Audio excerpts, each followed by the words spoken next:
संपूर्ण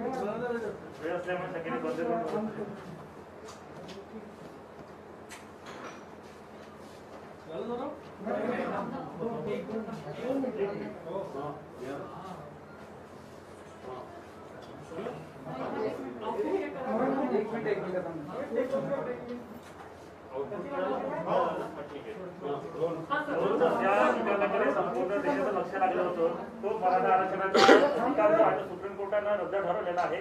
काय तुमची भूमिका आहे? सरकार कुठे उभे पडलं?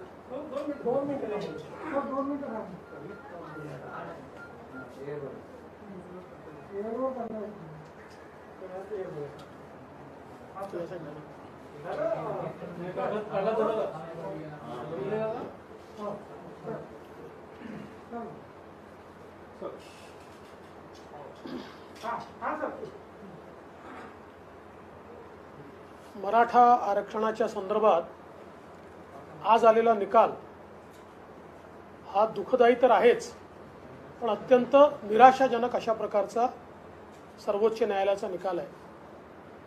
मुळातच आपण मराठा आरक्षणाचा कायदा केल्यानंतर या संदर्भात माननीय उच्च न्यायालयामध्ये याचिका झाली आणि या सगळ्या मुद्द्यांवर माननीय उच्च न्यायालयाने आपल्या बाजूने निकाल दिला, मराठा आरक्षणाच्या बाजूने निकाल दिला आणि आपला कायदा हा वैध ठरवला. त्या विरोधात माननीय सर्वोच्च न्यायालयात अपील झाली, हा वैध ठरवला. त्या विरोधात माननीय सर्वोच्च न्यायालयात अपील झाली. मी त्याच काळात मुख्यमंत्री होतो. आपण माननीय सर्वोच्च न्यायालयामध्ये अत्यंत मजबूतीने बाजू मांडली. याचिकाकर्त्यांनी आज जे विषय मांडले आहेत तेच सगळे विषय सर्वोच्च न्यायालयात मांडले होते. तेव्हाचे माननीय सरन्यायाधीश यांच्या बेंच समोर ही केस लागली होती आणि त्यावेळी या मुद्द्यांचा प्रतिवाद आपण केला आणि माननीय सरन्यायाधीशांनी त्यावेळेस स्थगिती द्यायला नकार दिला आणि स्पष्टपणे आपला कायदा सुरू राहील अशा प्रकारे सर्वोच्च न्यायालयाच्या सरन्यायाधीशांच्या बेंचने सांगितलं होतं. नंतरच्या काळामध्ये जेव्हा नवीन बेंच तयार झाला आणि त्या बेंच पुढे ही केस गेली, त्यावेळी आत्ताच्या सरकारनं त्याच्यासमोर ज्या काही बाबी मांडल्यात त्या मांडत असताना कुठेतरी समन्वयाचा अभाव आम्हाला पाहायला मिळाला. 2-2, 3-3 वेळा वकिलांना आमच्याकडे माहितीच आली नाही असं सांगावं लागलं, आम्हाला इन्स्ट्रक्शन्स नाही असं सांगावं लागलं आणि त्या माहितीअभावी केस ॲडजन करावी लागली. एकूणच समन्वयाचा मोठा अभाव हा पाहायला मिळाला आणि त्यातून या कायद्याला स्थगिती मिळाली. खरं तर सर्वोच्च न्यायालयाचा एक नियम आहे, सर्वोच्च न्यायालयामध्ये कायद्याला कधी स्थगिती मिळत नाही.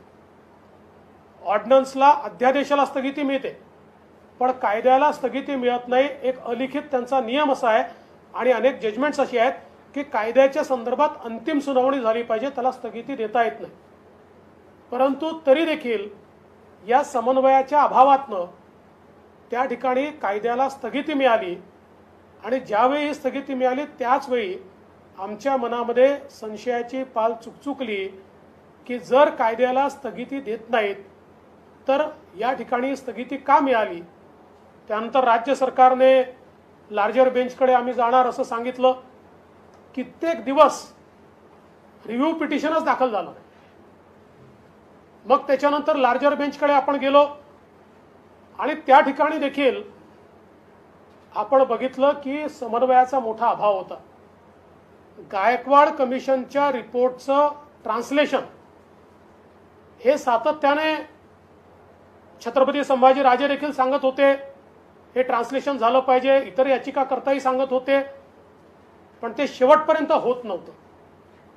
एवढंच नाही तर ज्यावेळी कोर्टाचा असा एक त्या ठिकाणी माननीय कोर्टाने त्यांचा एक समज झाल्यामुळे विचारलं की असं कसं गायकवाड कमिशनच्या रिपोर्टला कोणीच विरोध केला नाही किंवा कोणीच त्यांच्यासमोर कसं बोललं नाही? म्हणजे हा काय एकतर्फी रिपोर्ट आहे का? त्यावेळी आमच्या वकिलांजवळ ही माहिती ही द्यायला हवी होती की हजारो ॲप्लिकेशन्स जशा बाजूच्या आल्या तशा विरोधातल्या आल्या आणि त्या प्रत्येक विरोधातल्या ॲप्लिकेशनला गायकवाड कमिशननी हिअरिंग दिलं, विभागात जाऊन त्या ठिकाणी बोलवून, आणि त्या हिअरिंग दिल्यानंतर त्या प्रत्येक अर्जाचा कायदेशीर निपटारा केला. म्हणजे हा काही एकतर्फी तयार केलेला अशा प्रकारचा रिपोर्ट नव्हता. सगळी प्रोसेस फॉलो करून तयार केलेला हा रिपोर्ट होता. गायकवाड कमिशनने 50% वर आरक्षण का दिलं पाहिजे आणि कसं ते इंदिरा साहनीने त्यांच्या म्हणजे केसमध्ये जे सांगितलं आहे त्या मॅन्डेटमध्ये कसं बसतं या संदर्भात सगळी माहिती त्यात दिली होती. दुर्दैवाने आपण सर्वोच्च न्यायालयाला ते योग्य प्रकारे पटवू शकलो नाही आणि म्हणून माननीय उच्च न्यायालय किंवा त्यानंतर चीफ जस्टिसच्या बेंच पुढे आपण जे करू शकलो ते या ठिकाणी होऊ शकलेलं दिसत नाही आणि त्यातनं त्यांनी 50% वरचं आरक्षण देता येणार नाही असं सांगून हे आरक्षण रद्दबातल केलंय. हे करत असताना आश्चर्याची गोष्ट अशी आहे की इतर सगळी जी राज्य आहेत त्या जवळजवळ 9 राज्यांमध्ये आज 50% वरचं आरक्षण आहे, ते मात्र रद्दबातल झालेलं नाही. त्याच्या केसेस चाललेल्या आहेत, पण ही केस मात्र या ठिकाणी निकाली निघून आणि हे आरक्षण रद्दबातल झालं आहे. त्यामुळे याही संदर्भात मला असं वाटतं की एक अत्यंत वेगळी अशी परिस्थिती आपल्याला पाहायला मिळते. अनेक बाबी याच्यामध्ये आहेत की ज्या आपण योग्य प्रकारे कोर्टाला पटवून देऊ शकलो नाही.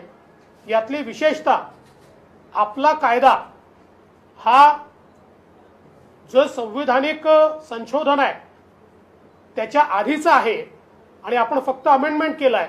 ही जी भूमिका आपण माननीय उच्च न्यायालयात मांडत होतो त्यापेक्षा वेगळी भूमिका किंवा ती भूमिका थोडीशी कमी मांडून वेगळ्या भूमिकेकडे आपण सर्वोच्च न्यायालयात का वळलो हा देखील एक प्रश्न आपल्यासमोर या ठिकाणी उपस्थित होतोय.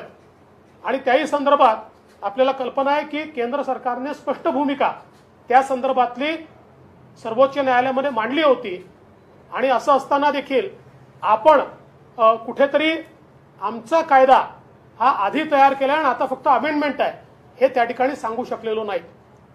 एकूणच या संपूर्ण निर्णयामध्ये